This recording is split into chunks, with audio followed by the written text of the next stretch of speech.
Maya Deren, despite her dislike of labels, has been subjected to many of them across her career. Avant-garde, experimental, a visual poet. However, when she created her own special brand of filmmaking, she separated it from all other forms of film and named it choreocinema. This distinct style of filmmaking, invented in 1943, would go on to have tremendous influence over the world of experimental filmmaking in general. However, I am here to argue that Maya Deren has affected one film movement more than all others, that being Surrealist film. In fact, the reason I am making this video is to argue that choreocinema was the next stage in the evolution of Surrealism, and explain to you how it still impacts the Surrealist film movement to this day. To do this, we must first define Surrealist filmmaking, explain choreocinema, and then link the two together so you can understand how Maya Deren's ideas were the next step in the processes of Surrealism. To do this, I have found a comprehensive description of what makes an experimental film count as surrealist, and from it I have chosen 3 points which I believe are the most important on this list.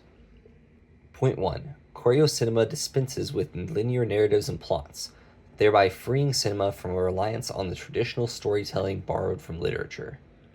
Point 2. Surrealist films do not merely retell dreams or stories, but replicate their very processes through illogical, irrational disruptions and disturbing imagery, uncensored by normal wakeful consciousness or morality. Point 3. Surrealist films often use shocking imagery that jolts the viewer. All of these stylistic choices are visible in Deren's first film, Meshes of the Afternoon. In this story, a woman lives through the same brief afternoon moment over and over, while being stalked with a figure with a mirror for a face. Due to its usage of time repeating, it fits with point 1. It fits point 2 due to its many strange dreamlike occurrences, such as a hand descending from the sky to put down a flower, or Deren's character pulling a key from her own mouth.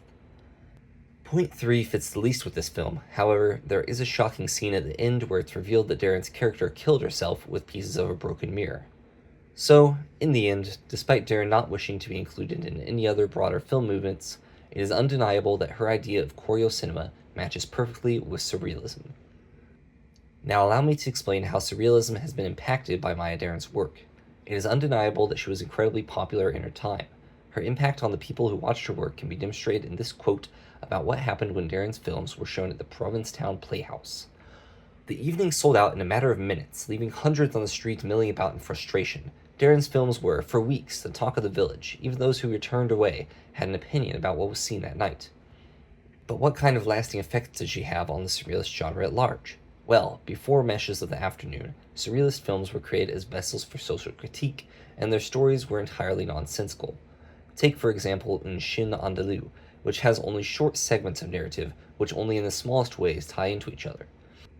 Chien Andalou was made in 1929, and it is representative of the style of that time. The most famous avant-garde filmmakers active then were Louise Buñuel and Salvador Dali, the masters of nonsensical film.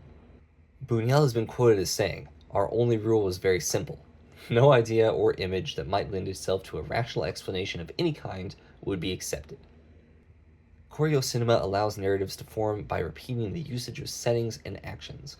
Though time and space might not act as they do in real life, choreocinema can have a narrative. Choreocinema is also unique in its expressiveness. Another Deren film, Ritual and Transfigured Time, puts this on display, showing many scenes of dancing, sometimes in slow motion, as well as a moving statue that somehow appears to be stop motion despite being played by a human being. Overacting, usage of slow and fast motion, and skillful facial expressions add to the dreamlike atmosphere of choreocinema. To conclude my argument, I want to give an example of the long-lasting and widespread effects that Maya Deren has had on avant-garde films. So how about we use the creator of the most famous avant-garde movie of all time, Eraserhead, and its creator, David Lynch. It is well known that Lynch was influenced by the filmmakers of old, especially Maya Deren. Quoting another article, we can see that although it is clear that Deren's influence has seeped into all of Lynch's work, it is most prominent in Mulholland Drive.